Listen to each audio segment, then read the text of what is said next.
وما أرسلنا من قبلك من رسول إلا نوحي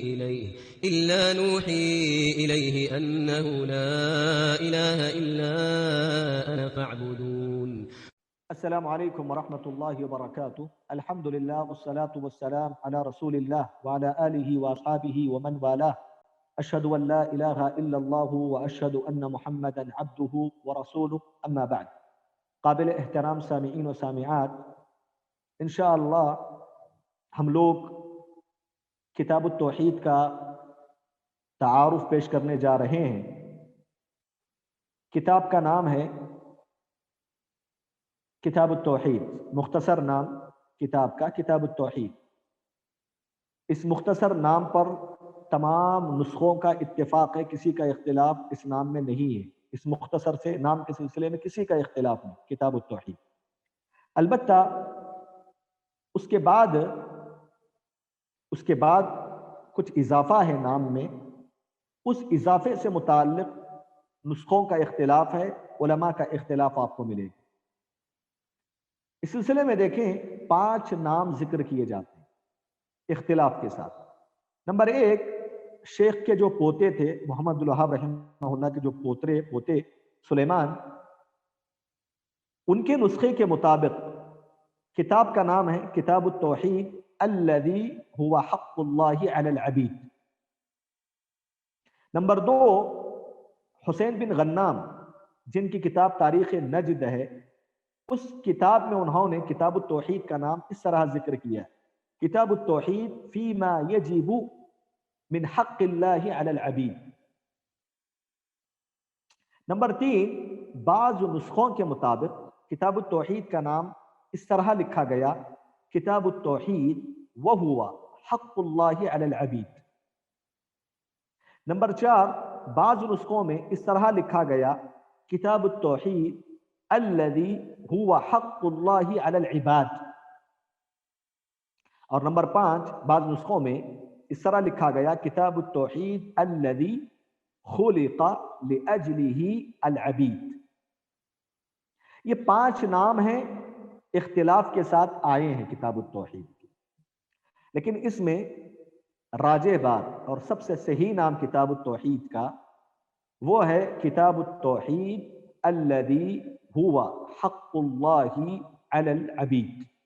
یہ سب سے صحیح نام ہے 5 ناموں میں سے. اس کے 3 وجوہات ہیں کہ یہی نام کیوں صحیح ہے. اس کے 3 وجوہات ہیں. نمبر 1، کیونکہ یہ جو نام ہے یہ محمد بن عبد الوہاب رحمہ اللہ کے پوتے سلیمان بن عبداللہ کے لکھے ہوئے نسخے میں یہ نام موجود ہے. ان کا لکھا ہوا نسخہ جو ہے اس میں اسی طرح لکھا ہوا ہے. اور آپ جانتے ہیں، آپ کو معلوم ہونا چاہیے کہ آپ کے جو پوتے ہیں سلیمان بن عبداللہ، یہ محمد بن عبد الوہاب رحمہ اللہ کی کتاب یا محمد بن الوہاب رحمہ اللہ کے زمانے سے سب سے زیادہ قریب تھے. یہ سب سے زیادہ قریبی شخص تھے اس کتاب کے لکھنے کے حوالے سے، اور خود محمد بن الوہاب رحمہ اللہ کے زمانے سے یہ قریب تھے، اسی لیے ان کی بات زیادہ قوی ہے. نمبر 2، جن نسخوں میں یہ نام آیا ہے، یہ جو نام آیا کتاب التوحید الذی هو حق اللہ علی العبید، یہ نام جن نسخوں میں آیا ہے وہ نسخے محمد عبد الوہاب رحمہ اللہ کے زمانے سے بالکل قریبی نسخے ہیں. زمانے سے ان کی قربت زیادہ ہے. جو زمانے سے زیادہ قربت والے نسخے ہیں، قریبی نسخے ہیں، وہ زیادہ معتبر ہوں. نمبر 3، یہ جو نام ہے کتاب التوحید الذی هو حق اللہ علی العبید، یہ تقریباً ہر عام و خاص میں مشہور اور معروف نام. ہر عام و خاص میں یہی نام شہرت کے ساتھ آ رہا ہے. یہ 3 وجوہات ہیں جس کی بنیاد پر ہم کہیں گے کہ کتاب التوحید کا سب سے صحیح اور مکمل نام کتاب التوحید الذی هو حق اللہ علی العبید. دوسری بات آپ کے سامنے جو ذکر کرنا ہے، اس کتاب کو مؤلف رحمہ اللہ نے کہاں لکھا ہے. اس کے دیکھیں اہل علم کے 2 قول ہیں. پہلا قول ہے محمد بن عبد الوہاب رحمہ اللہ نے اس کتاب کو بصرہ میں لکھا. بصرہ میں، جب بصرہ میں آپ نے دیکھا کہ لوگ شرکیہ اعمال میں مبتلا ہے، خرافات عام ہیں، شرک میں پڑے ہوئے ہیں لوگ. تو مؤلف نے جب لوگوں کے اندر شرک دیکھا تو نصیحت کے طور پر اس کتاب کو انہوں نے لکھا تاکہ اس کتاب کو پڑھ کر ان کا عقیدہ درست ہو جائے. تو بصرہ میں آپ نے اس کتاب کو تصنیف کی. اس کے قائل عبد الرحمن بن حسن آل الشیخ ہیں، الدرر السنیہ میں اس کو انہوں نے نقل کیا ہے. دوسرا قول علماء کا ہے کہ محمد عبد الوہاب رحمہ اللہ نے کتاب التوحید کو حریملہ میں لکھا، بصرہ میں نہیں بلکہ حریملہ میں آپ نے تصنیف کی ہے. ٹھیک ہے.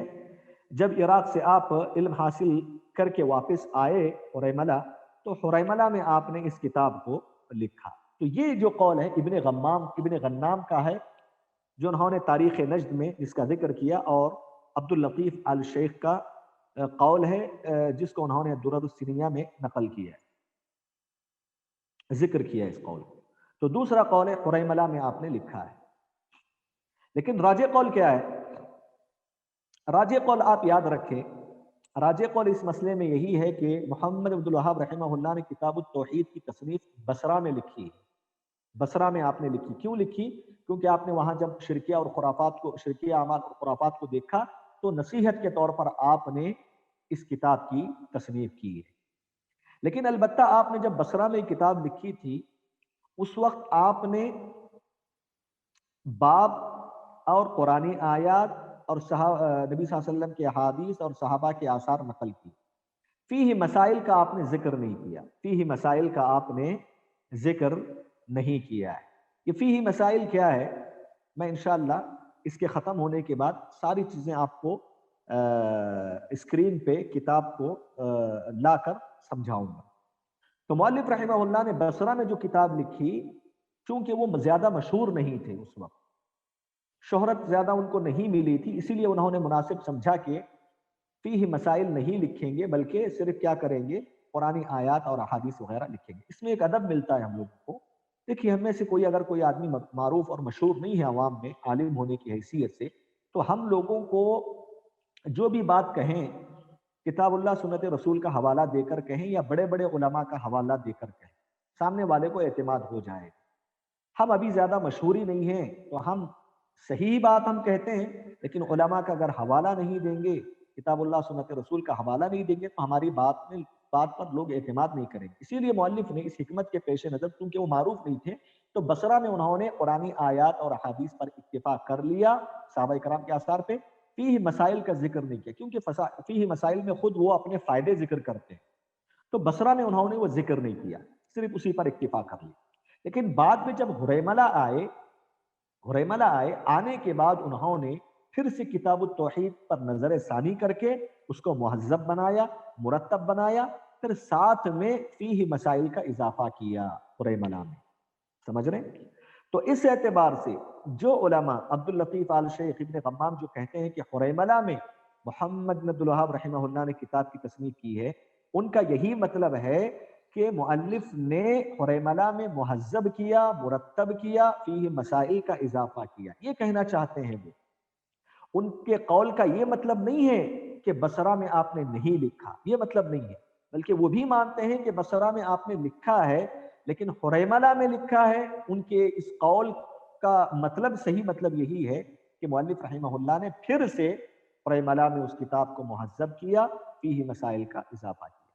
ایک اور قرینہ جو سمجھ میں آتا ہے کہ مؤلف رحمہ اللہ نے سب سے پہلے کتاب کی تصنیف بصرہ میں کی ہے، وہ اس سے بھی ملتا ہے اشارہ. آپ دیکھتے ہیں کتاب التوحید میں عام طور سے مؤلف رحمہ اللہ نے آل بیت سے بہت سارے آثار اور احادیث نقل کی ہیں، آل بیت کے حوالے سے. آپ جانتے ہیں کہ بصرہ کے لوگ آل بیت کی بڑی تعظیم کرتے تھے، بڑی زیادہ عقیدت رکھتے تھے، محبت کرتے تھے. تو مؤلف رحمہ اللہ نے حکمت کا یہ تقاضا سمجھا کہ میں آل بیت کے حوالے سے احادیث اور آثار کو نقل کروں گا تو میری کتاب کو بصرہ والے فوراً قبول کریں گے اور فوراً جو ہے اس کے مطابق عمل کرنا شروع کریں گے. تو یہ قرینہ بھی قوی ہے، اس بات کی دلیل دیتا ہے کہ مؤلف رحمہ اللہ نے سب سے پہلے بصرہ میں کتاب لکھی، کتاب التوحید، لیکن فیہ مسائل نہیں لکھا. حریملہ میں آنے کے بعد پھر سے اس کو مہذب بنایا، فیہ مسائل کا اضافہ کیا. نمبر 3، کتاب کے حوالے سے چوتھا پوائنٹ، کتاب کو کب لکھا آپ نے، تاریخ کیا ہے کتاب کی؟ تو اس سلسلے میں دیکھیں 1139 9 سن ہجری میں آپ نے یہ کتاب بصرہ میں لکھی ہے۔ اس وقت آپ کی عمر 24 سال کی تھی، 24 آپ کی عمر تھی، 24 سال کے تھے آپ۔ لیکن اگر یہ مان لیا جائے کہ آپ نے جو حریملہ میں مہذب کیا، تو اگر اس کو مان لیا جائے تو پھر آپ کی عمر حریملہ میں جو آپ نے مہذب کیا، فی مسائل کا اضافہ کیا، تو اس وقت آپ کی عمر 34 سال کی تھی، یعنی 38 سال کے تھے آپ، 38 سال، 30 پر 8 سال کے تھے۔ لیکن چاہے آپ 24 سال کے ہوں یا 30 پر 8 سال کے ہوں، لیکن جس وقت آپ نے کتاب لکھی ہے آپ نوجوانی کے مرحلے میں تھے، آپ اندازہ لگا سکتے ہیں کہ نوجوانی کے مرحلے میں آپ نے یہ کتاب لکھی ہے 24 سال کی عمر میں، لیکن اللہ تعالیٰ نے آپ کو کیسی فقاہت دی تھی کہ یہ کتاب کتنی مقبول ہو گئی، اور کتنے لوگوں نے، کتنے علماء نے اس کو ہاتھوں ہاتھ لیا، شرح لکھی، اور کسی نے اس کتاب میں کوئی بھی عیب اب تک ظاہر نہیں کر سکا۔ تو آپ جو ہے اس سے آپ کی صلاحیت کا اندازہ ہوتا ہے۔ نمبر 5، پانچواں پوائنٹ اس کتاب کے حوالے سے، اس کتاب کو لکھنے کا سبب کیا تھا، سبب تالیف۔ اس سلسلے میں محمد بن عبد الوہاب رحمہ اللہ نے خود اپنی کتاب میں اس کا ذکر نہیں کیا ہے کہ میں نے کیوں لکھا یہ کتاب، لیکن آپ جو ہے محمد بن عبد الوہاب رحمہ اللہ کی زندگی کو آپ پڑھیں گے، آپ کی سوانح حیات کو آپ پڑھیں گے، تو آپ کی سوانح حیات کے استقراء اور تتبر سے یہ بات معلوم ہوتی ہے کہ جب آپ نے معاشرے میں دیکھا، بالخصوص بصرہ میں، کہ لوگ شرک میں پڑے ہوئے ہیں، بدعتوں میں پڑے ہوئے ہیں، خرافات میں پڑے ہوئے ہیں، کھلا شرک کر رہے ہیں، تو جب لوگوں سے یہ چیز دیکھی کہ وہ شرک میں پڑے ہوئے ہیں، تو نصیحت کے طور پر انہوں نے حالات کی وجہ سے انہوں نے یہ کتاب لکھی ہے، تاکہ لوگ اس کتاب کو پڑھ کر جو ہے اپنے عقیدے کو درست کر سکیں۔ تو حالات نے ان کو اس پر ابھارا، حالات کو دیکھ کر انہوں نے اس کتاب کی تصنیف کی ہے۔ چھٹا پوائنٹ یہ ہے کہ فیہ مسائل، میں آگے دکھاؤں گا آپ کو فیہ مسائل۔ سوال یہ ہے، یہ فیہ مسائل محمد بن عبد الوہاب رحمہ اللہ کے ہیں یا نہیں ہیں؟ فیہ مسائل، سمجھ رہے ہیں؟ تو یہ سوال کیوں اہم ہے؟ یہ سوال اس لیے اہم ہے کہ آپ بعض محمد عبد الوہاب رحمہ اللہ کی کتاب کے جو شروحات جنہوں نے لکھی ہیں، اس کو اگر آپ دیکھیں گے بعض شروحات کو، تو بعض شروحات میں آپ کو فیہ مسائل نہیں ملیں گے، بعض شروحات میں آپ کو فیہ مسائل ملیں گے۔ تو یہ کیوں ایسا اختلاف؟ بعض نسخوں میں فیہ مسائل ہے، بعض نسخوں میں فیہ مسائل نہیں ہے۔ تو اس کا جواب جاننا بہت ضروری ہے کہ واقعی فیہ مسائل محمد الوہاب رحمہ اللہ کے ہیں یا نہیں، سمجھ رہے ہیں؟ تو اس سلسلے میں صحیح بات یہی ہے کہ فیہ مسائل یہ محمد بن عبد الوہاب رحمہ اللہ کے ہی ہیں۔ محمد عبد الوہاب رحمہ اللہ نے اپنے ہاتھوں سے فیہ مسائل کا اضافہ کیا ہے۔ اس کے دو وجوہات، دو دلائل۔ پہلی دلیل، 30 سے زائد ایسے نسخے آپ کو ملیں گے، 30 سے زائد، جن نسخوں میں فیہ مسائل لکھا ہوا ہے۔ دوسری دلیل،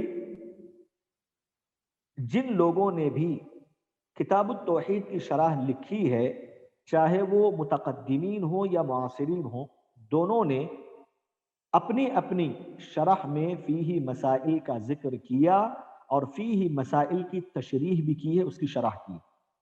یہ دو ایسے پختہ دلائل ہیں جس کی بنیاد پر ہم یقین سے کہیں گے کہ فیہ مسائل یہ محمد بن عبد الوہاب رحمہ اللہ کے لکھے ہوئے۔ اسی کے ساتھ ساتھ تیسری دلیل آپ یہ ذکر کر دیں کہ ابن غنام اور عبد اللطیف آل شیخ نے صراحت کے ساتھ یہ بات لکھی ہے کہ محمد بن عبد الوہاب رحمہ اللہ نے حریملہ میں فیہ مسائل کا اضافہ کیا، فیہ مسائل کو لکھا۔ یہ تین ایسے بنیادی دلائل ہیں جس کی بنیاد پر فیہ مسائل مؤلف رحمہ اللہ کے لکھے ہوئے ہیں۔ البتہ سوال آپ یہ کر سکتے ہیں کہ ٹھیک ہے، بعض نسخوں میں فیہ مسائل کیوں نہیں ہے؟ پھر اس کا جواب یہ ہے، پہلا جواب، کہ ہو سکتا ہے کہ انہوں نے بصرہ میں جو مؤلف نے لکھا تھا اس نسخے پر اعتماد کر کے شرح لکھ ڈالی ہو اور فیہ مسائل کا ذکر نہ کیا ہو۔ تو بصرہ میں جو نسخہ تھا وہ فیہ مسائل سے خالی تھا، ہو سکتا ہے کہ بصرہ میں لکھے گئے نسخے پر اعتماد کیا ہو انہوں نے۔ اور دوسرا جواب یہ ہے کہ جو نساخ ہیں، جو کتاب کو لکھنے والے نساخ، تو وہ جو نساخ ہیں، ہو سکتا ہے کہ نساخ کی طرف سے جو غلطی ہوئی ہے کہ انہوں نے علماء کے شروحات میں یا نسخوں میں اس کو حذف کر دیا، ہو سکتا ہے کہ ان کی غلطی کی وجہ سے یہ چیز ہوئی ہو۔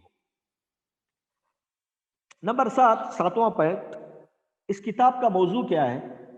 کتاب التوحید کا موضوع دیکھیں بالاختصار، کتاب التوحید کا اصل موضوع توحید الوہیت ہے۔ توحید کی 3 قسمیں ہیں، اس میں توحید الوہیت کو مؤلف رحمہ اللہ نے بنیاد بنایا، لیکن ضمنی طور پر ضمناً توحید ربوبیت کا بھی ذکر کرتے ہیں اور توحید اسماء اور صفات کا بھی ذکر کرتے ہیں۔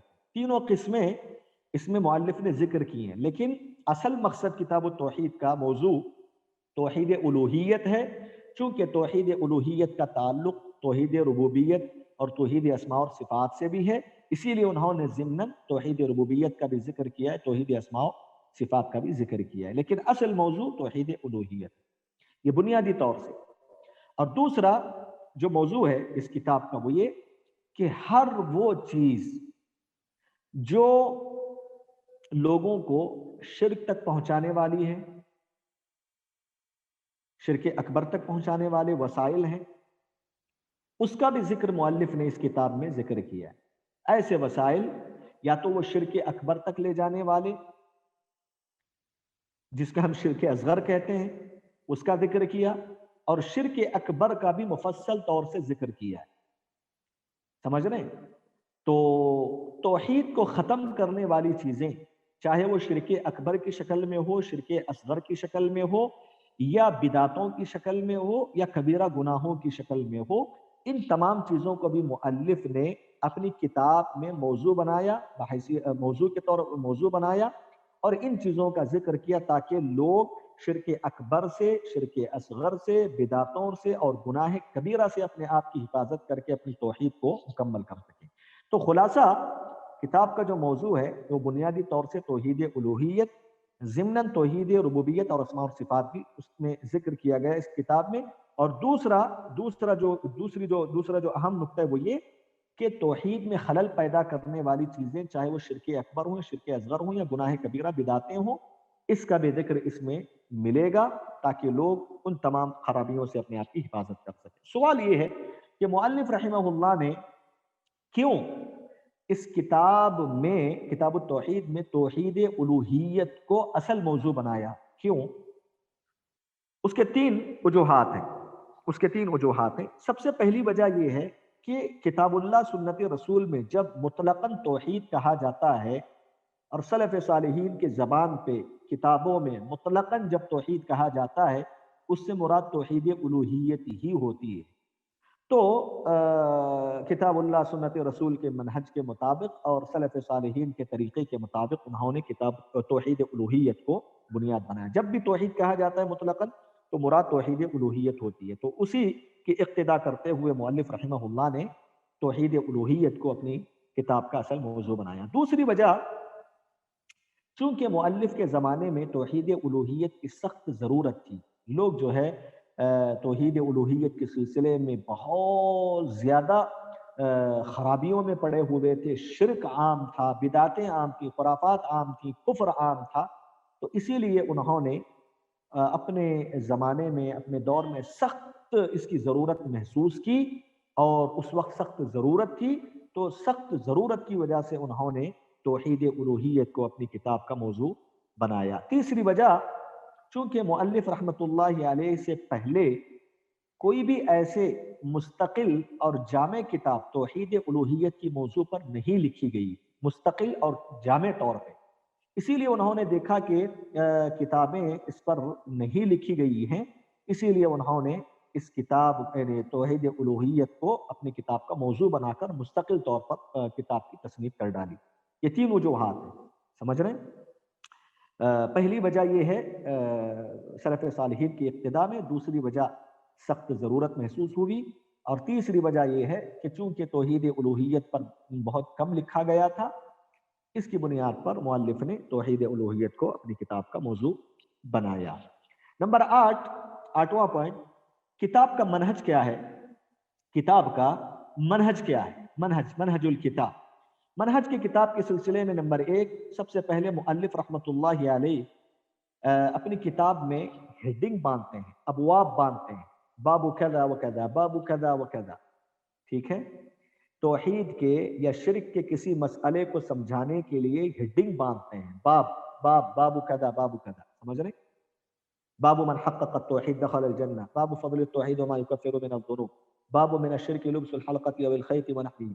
اس طرح کے ابواب ہیڈنگ باندھتے ہیں۔ سب سے پہلے توحید یا شرک کے مسئلے کو سمجھانے کے لیے ہیڈنگ آپ منعقد کرتے ہیں، اور وہ جو ابواب آپ باندھتے ہیں اس میں طریقہ یہ ہوتا ہے کہ بسا اوقات مؤلف رحمہ اللہ اپنے الفاظ میں اس باب کا ذکر کرتے ہیں، بسا اوقات قرآنی آیت کو ہی باب بنا لیتے ہیں، بسا اوقات نبی صلی اللہ علیہ وسلم کی حدیث ہی کو باب کے طور پر ذکر کرتے ہیں، جیسے امام بخاری کا منہج ہے۔ دوسرے نمبر پہ کیا کرتے ہیں کہ اس جو باب میں آپ نے مسئلہ ذکر کیا توحید اور شرک کا، اس کی تائید میں قرآنی آیات کو ذکر کرتے ہیں۔ بسا اوقات ایک آیت ذکر کرتے ہیں، بسا اوقات ایک سے زائد آیتیں، قرآنی آیتیں ذکر کرتے ہیں۔ اس کے بعد نبی صلی اللہ علیہ وسلم کی احادیث ذکر کرتے ہیں اس مسئلے کی تائید کرنے والی، کبھی کبھی ایک حدیث ذکر کرتے ہیں، کبھی ایک سے زائد حدیثیں ذکر کرتے ہیں۔ پھر اس کے بعد ضرورت محسوس ہونے پر آپ سلف صالحین کے آثار اور اقوال بھی ذکر کرتے ہیں، جیسے صحابہ اور دیگر تابعین، تبع تابعین وغیرہ کے اقوال۔ پھر اس کے بعد کیا کرتے ہیں، آخر میں فیہ مسائل ذکر کرتے ہیں، فی ہر باب کے آخر میں فیہ مسائل۔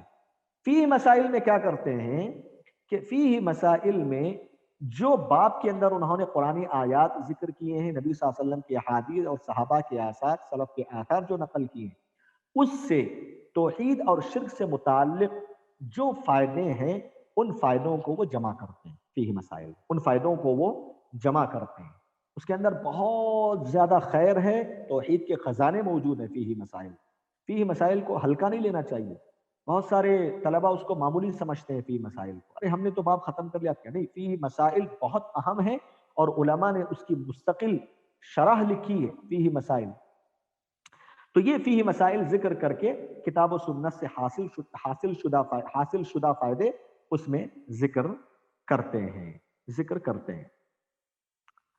مزید کتاب التوحید کے منہج کو اگر آپ جاننا ہے تفصیلی طور پہ، ایک کتاب کی طرف رہنمائی کروں گا، اس کی طرف رجوع کریں۔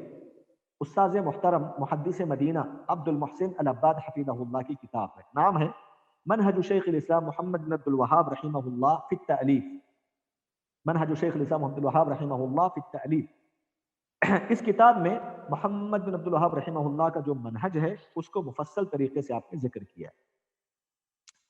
میں آپ سے سوال کرنا چاہتا ہوں، کیوں محمد بن عبد الوہاب رحمہ اللہ نے اس منہج کو اختیار کیا اپنی کتاب میں کہ باب ذکر کرتے ہیں، پھر قرآن آیات، نبی صلی اللہ علیہ وسلم کے احادیث، صحابہ کرام کے آثار، کیوں اس منہج کو اختیار کیا؟ اس کے 3 وجوہات۔ سب سے پہلی وجہ یہ ہے کہ یہ سلف صالحین کا طریقہ رہا ہے، یہ جو منہج آپ نے اختیار کیا یہ سلف صالحین کا منہج رہا ہے اپنی کتابوں میں۔ مثال کے طور پہ امام بخاری رحمۃ اللہ علیہ کو آپ دیکھ لیں، امام بخاری رحمہ اللہ نے اپنی کتاب میں ایسے ہی کرتے ہیں، صحیح بخاری میں، کتاب اللہ کے بعد سب سے صحیح کتاب صحیح بخاری ہے۔ صحیح بخاری کا منہج یہی ہے کہ پہلے کیا کرتے ہیں آپ، باب باندھتے ہیں، پھر قرآن آیات، احادیث، صحابہ کے آثار وغیرہ ذکر کرتے ہیں، سمجھ رہے ہیں؟ تو یہ محمد الوہاب رحمہ اللہ نے سلف صالحین کے اقتداء کرتے ہوئے، سلف صالحین کی اتباع کرتے ہوئے آپ نے اس منہج کو اختیار کیا۔ نمبر 2، آپ جانتے ہیں کہ کتاب اللہ دین کا جو اصل علم ہے وہ 3 چیزوں پر منحصر ہے۔ ایک قرآن مجید، نمبر 2 نبی صلی اللہ علیہ وسلم کے احادیث، نمبر 3 صحابہ کرام کے آثار۔ یہی 3 چیزیں اصل علم ہے، علم دین کہلاتے ہیں۔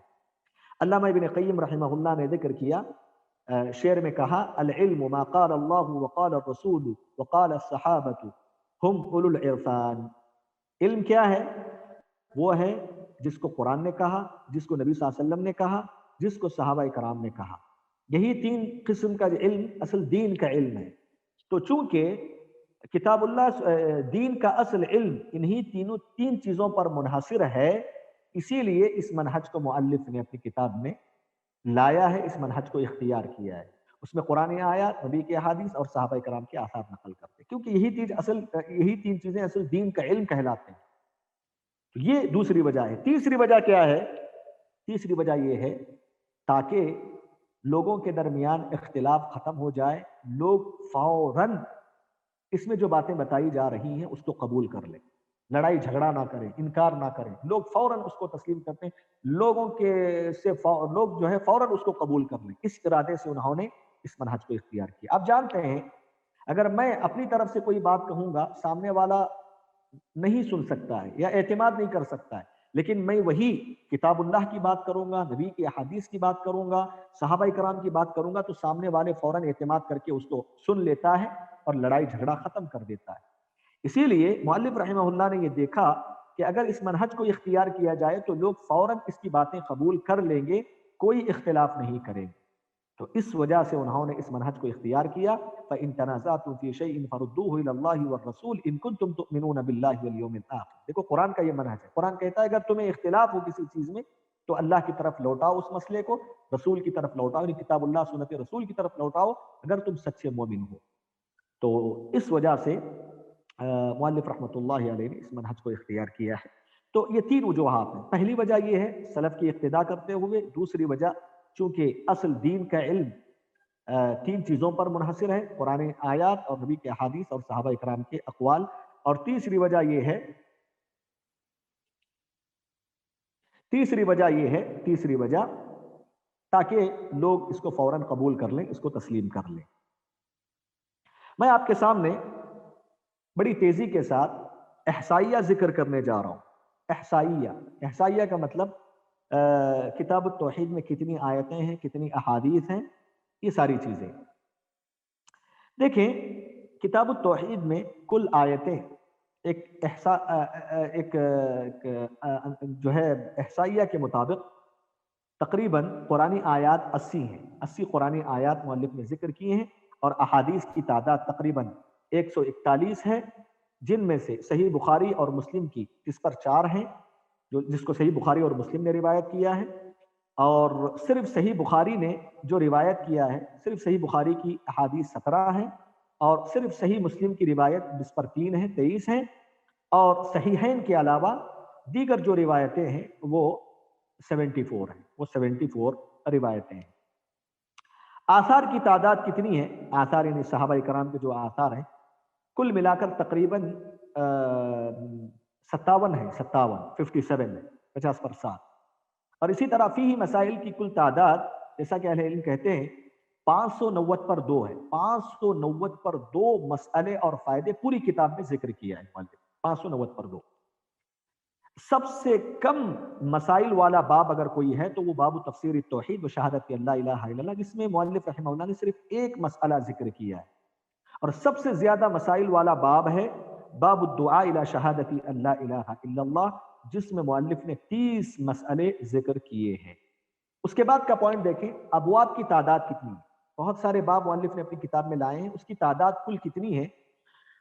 کل تعداد 60 پر 6 ہے، ٹھیک ہے، 60 پر 6 ہے، اور جن میں ایک مدخل ہے اور 60 پر 6 ابواب ہے، یہی صحیح قول ہے۔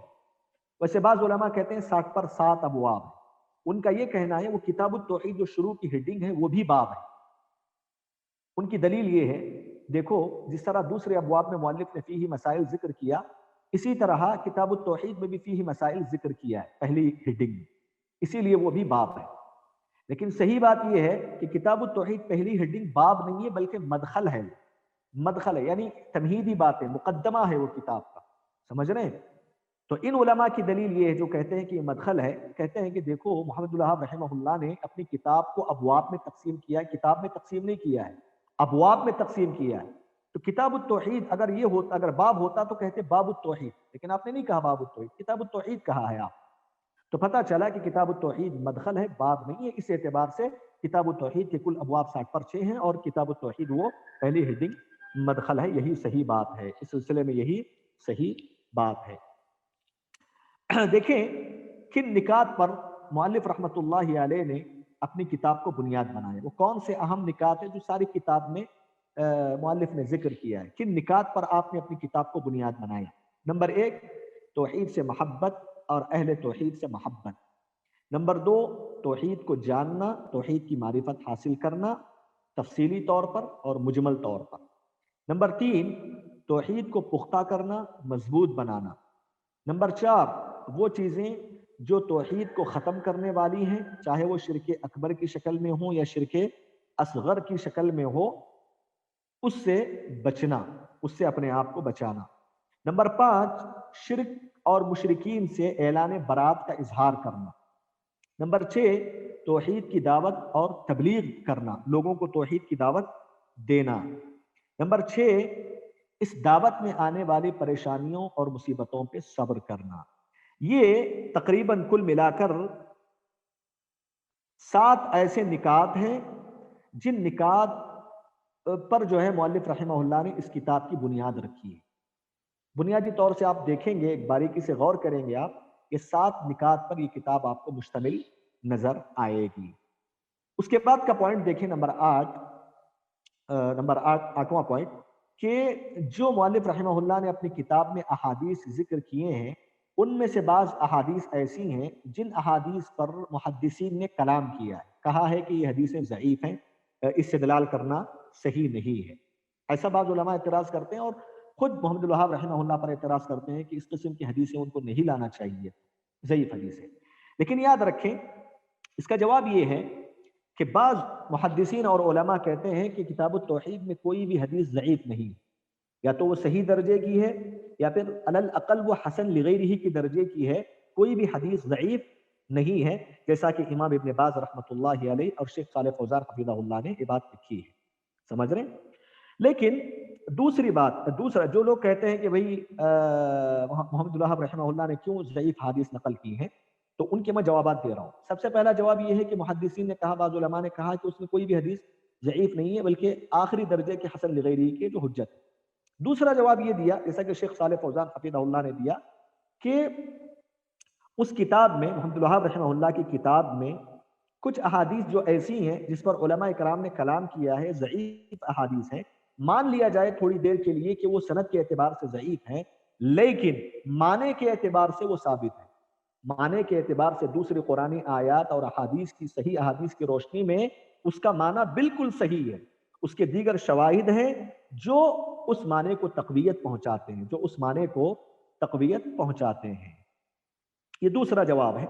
اور تیسرا جواب، مان لیا جائے کہ محمد الوہاب رحمہ اللہ کی کتاب میں کچھ ضعیف حدیثیں آپ نے نقل کی ہیں، تو وہ سند کے اعتبار سے ضعیف ہیں، لیکن شریعت کے عام اصول اور ضوابط کے موافق ہیں، شریعت کے عام اصول اور ضوابط کے موافق ہیں۔ یہ تیسرا جواب ہے، یہ تیسرا جواب ہے۔ اور چوتھا جواب، مان لیا جائے کہ مؤلف رحمہ اللہ نے اپنی کتاب میں ضعیف حدیثیں نقل کی ہیں، تو چوتھا جواب یہ ہے کہ انہوں نے ان حدیثوں کو من باب الاستئناس اور اعتبار نقل کیا ہے، من باب الاعتماد نقل نہیں کیا، من باب الاستئناس والاعتبار نقل کیا ہے، من باب الاعتماد نقل کیا، یعنی ان حدیثوں پر اعتماد نہیں کیا اپنے مسائل کی وضاحت کے لیے، بلکہ مزید استئناس کے طور پہ، اعتبار کے طور پہ نقل کیا، مطابعات اور شواہد کے طور پہ۔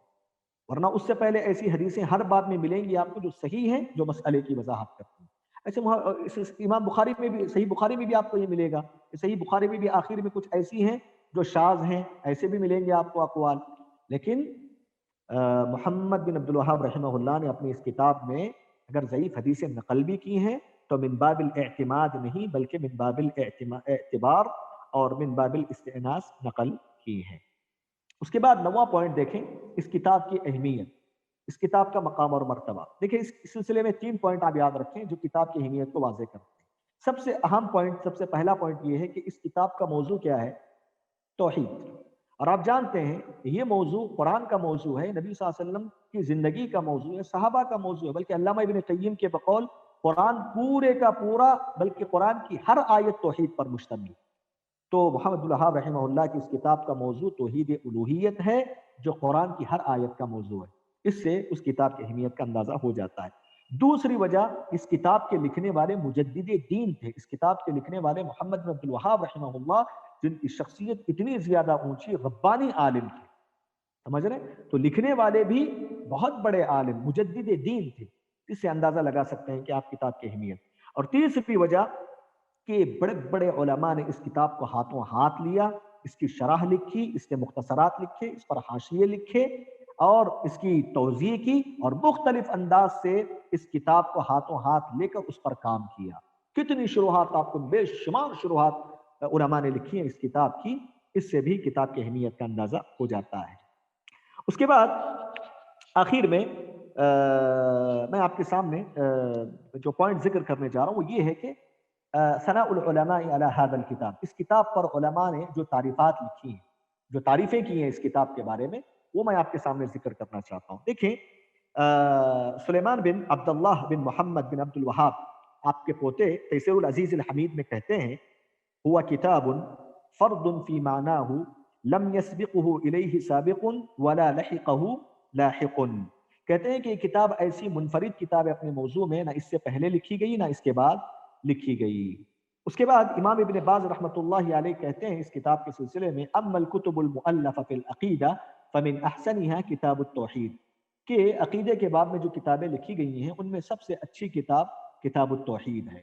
اور دوسری جگہ امام ابن باز رحمہ اللہ کہتے ہیں وَأَنَا أُوصِي طلبۃ العلم بحفظ هذا الكتاب العظیم، میں سارے کے سارے طلباء کو اس بات کی وصیت کرتا ہوں کہ وہ اس کتاب کو بہاٹ کر لیں، اس کتاب کو یاد کر لیں، حفظ کر لیں۔ تو آپ اندازہ لگا سکتے ہیں کہ اس کتاب کا کیا مقام اور مرتبہ ہے۔ عبد الرحمن بن حسن آل شیخ کہتے ہیں یلزم الامیر ان یأمر علی جمیع المدرسین وائمة المساجد بالحضور عندما يعلمهم دینهم ويلزمهم القراءة فيما جمعه شيخنا في كتاب التوحيد من أدلة الكتاب والسنة التي فيها الفرقان بين الحق والباطل، فقد جمع على اختصاره خيرا كثيرا وضمنه من أدلة التوحيد ما يكفي من وفقه الله، وبين فيه الأدلة في بيان الشرك الذي لا يغفره الله۔ الدرر السنیہ میں یہ قول آپ کو ملے گا، جلد نمبر 4 صفحہ نمبر 330 پر 8، 330 پر 9۔ اس میں یہ کہنا چاہتے ہیں کہ ہر ذمہ دار اور امیر کی یہ ذمہ داری ہے کہ وہ تمام کے تمام مدرسین اور مساجد کے ائمہ پر یہ لازم قرار دے کہ وہ لوگوں کو اس کتاب کو پڑھائیں، اس کتاب کا درس دیں، اور ایسی یہ کتاب ہے جس کتاب میں محمد الوہاب رحمہ اللہ نے کتاب و سنت کے دلائل ذکر کر دیے ہیں، ایسے دلائل جو حق و باطل کے درمیان فرق کرنے والے ہیں، اور کتاب مختصر لکھی لیکن بہت زیادہ توحید کے خزانے اس میں جمع کر دیے ہیں۔ یہ عبد الرحمن بن حسن آل شیخ رحمہ اللہ نے یہ تعریف میں بات لکھی ہے۔ نمبر آخری پوائنٹ اس کتاب سے متعلق کہ عنایت العلماء بکتاب التوحید، عنایت العلماء بکتاب التوحید، کتاب التوحید سے متعلق علماء نے جو خدمتیں کی ہیں اس سلسلے میں کچھ باتیں رکھنا چاہتا ہوں۔ 3 طرح کی خدمتیں آپ کو ملیں گی جو کتاب التوحید پر علماء نے کی ہیں۔ سب سے پہلی خدمت جو کی کہ علماء نے کتاب التوحید کی شروحات لکھی، شرح الکتاب۔ نمبر 2 تخریج احادیث الکتاب، جو کتاب میں جو احادیث تھے اس کی تخریج کی کہ وہ کس درجے کی ہے، صحیح ہے، حسن ہے، کس درجے کی ہے۔ تیسرا سوالات و جوابات، اس کتاب کو بعض مؤلفین نے سوالات اور جوابات کی شکل دی ہے۔ کتنی اہم کتاب ہے، دیکھیں میں کچھ اہم شروحات آپ کے سامنے ذکر کرنے جا رہا ہوں۔ نمبر 1 تیسیر العزیز الحمید، سلیمان بن عبداللہ بن محمد بن عبد الوہاب۔ نمبر 2 فتح المجید، عبد الرحمن بن حسن آل شیخ۔ نمبر 3 فتح الحمید للشیخ عثمان بن منصور التمیمی۔ نمبر 4 قرۃ عیون الموحدین، عبد الرحمن بن حسن آل شیخ۔ نمبر 5 القول السدید فی مقاصد التوحید، عبد الرحمن بن حسن آل شیخ۔ نمبر 6 فوائد من شرح کتاب التوحید، امام ابن باز رحمہ اللہ۔ نمبر 7 القول المفید لابن عثیمین رحمہ اللہ۔ نمبر 8 اعانۃ المستفید شرح کتاب التوحید، صالح الفوزان حفظہ اللہ۔ نمبر 9 التمہید فی شرح کتاب التوحید، صالح آل الشیخ حفظہ اللہ۔ نمبر 10 ابطال التندید باختصار شرح کتاب التوحید، یہ تیسیر العزیز الحمید جو کتاب ہے سلیمان بن عبداللہ بن محمد الوہاب کی، اس کی مختصر ہے محمد بن علی بن عتیق کی۔ یہ 10 شروحات ہیں، اس کے علاوہ اور بھی بہت سارے شروحات ہیں۔ نمبر 2 احادیث کی جنہوں نے تخریج کی ہے وہ کچھ کتابوں کا تذکرہ میں کرنے جا رہا ہوں۔ نمبر 1 النہج السدید فی تخریج احادیث تیسیر العزیز الحمید، دکتور جاسم الفہید الدوسری۔ نمبر 2 تخريج أحاديث منتقدة في كتاب التوحيد، تخريج أحاديث منتقدة في كتاب التوحيد، فریح بن صالح کی یہ کتاب ہے، اس میں امام ابن باز رحمہ اللہ کی تقدیم موجود ہے۔ نمبر 3 تنبیہات علی کتب تخریج کتاب التوحید، تنبیہات علی کتب تخریج کتاب التوحید ناصر بن حمد الفہد۔ یہ 3 ایسی کتابیں ہیں جو محمد الوہاب رحمہ اللہ کی جو کتاب التوحید ہے اس میں جو احادیث آئی ہیں اس کی تخریج آپ کو مفصل طریقے سے ملے گی۔ آخری جو خدمت ہوئی میں نے بتایا سوال و جواب کی شکل میں، اس میں ایک کتاب لکھی گئی الجامع الفرید للاسئلۃ والاجوبۃ علی کتاب التوحید، الجامع الفرید للاسئلۃ والاجوبۃ علی کتاب التوحید، یہ عبداللہ بن جار اللہ الجار کی کتاب ہے، عبداللہ بن جار اللہ الجار کی، یہ سوال جواب کی شکل میں آپ کو ملے گی۔ کتاب التوحید کو ہی انہوں نے سوال اور جواب کی شکل میں لکھا ہے۔ تو یہاں چل کر کتاب التوحید کا ایک مفصل تعارف ختم ہوتا ہے۔ اللہ رب العالمین سے دعا ہے کہ رب العالمین ہم تمام لوگوں کو کتاب اللہ سنت رسول کی صحیح فہم عطا فرمائے، اس پر عمل کر کے لوگوں تک پہنچانے کے اللہ ہمیں توفیق عطا فرمائے، آمین۔ اس کے بعد سے انشاءاللہ ہمارے دروس باقاعدہ ابواب کی شرح پر شروع ہوں گے۔ اللہ رب العالمین ہم تمام لوگوں کو اخلاص عطا فرمائے، آمین یا رب العالمین۔ السلام علیکم ورحمۃ اللہ وبرکاتہ۔ اور مزید ویڈیوز کو دیکھنے کے لیے آپ ہمارے یوٹیوب چینل کو سبسکرائب کریں۔ فجزاکم اللہ خیرا۔ الدعوة نور وضاء تجلو ظلمات الحيران، منهج خير الناس جميعا لا يبلى عبر الأزمان، الدعوة نور وضاء تجلو ظلمات الحيران، منهج خير